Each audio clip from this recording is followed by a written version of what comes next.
About New Orleans musicians returning after Katrina, and it's labeled New Atlantis, right?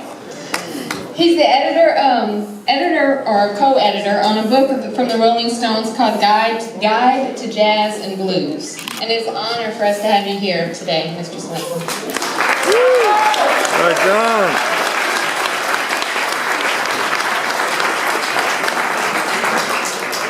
Thank you very much. 300 years of New Orleans history, 40 years of Radiators history.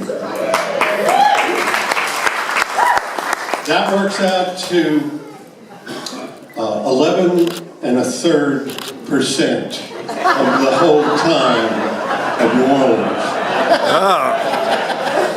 And if you take the new album and play it at that speed, that's going to be some down low music.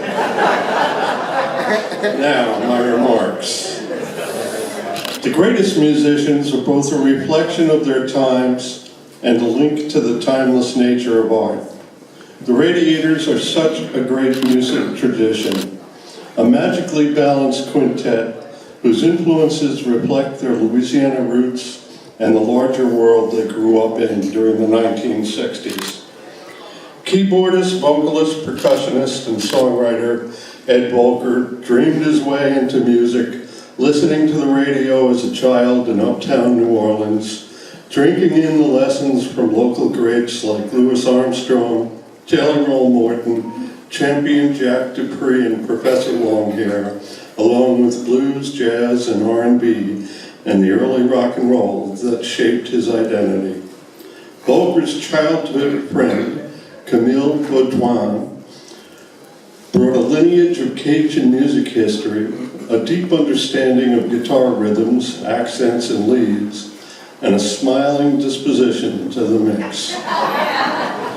Dave Malone, one of the notorious Malone brothers from Edgar, Louisiana, brought a gift for guitar arrangements, songwriting, and vocal ability.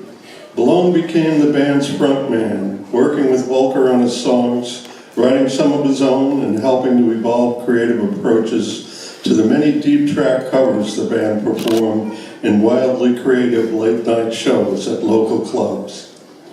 Bassist Reggie Scanlon joined the group fresh from a stint in Professor Longhair's band, where he learned the secrets of New Orleans R&B firsthand. Drummer Frank Ringo Bua was in one of the most celebrated 1960s rock bands, the Palace Guards. Yeah!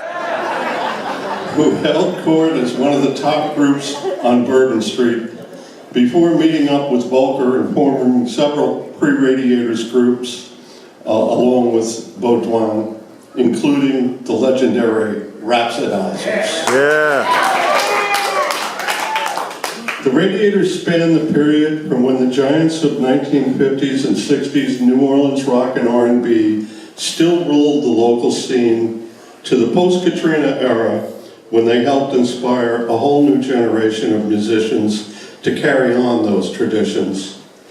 In their first few years, the Radiators captivated local fans with their wild shows at places like Luigi's and the Dream Palace. Whoa! That brought out a crew of characters like Willie Burn Your Shirt. I remember that. Tipitinas eventually became sacred ground. The band's seemingly unlimited creativity earned them a reputation as one of the best unsigned groups in the country. That reputation led to a recording contract with Epic Records and the release of the classic Law of the Fish album, an FM radio staple during the late 1980s. After 3 albums with Epic and a run of national tours,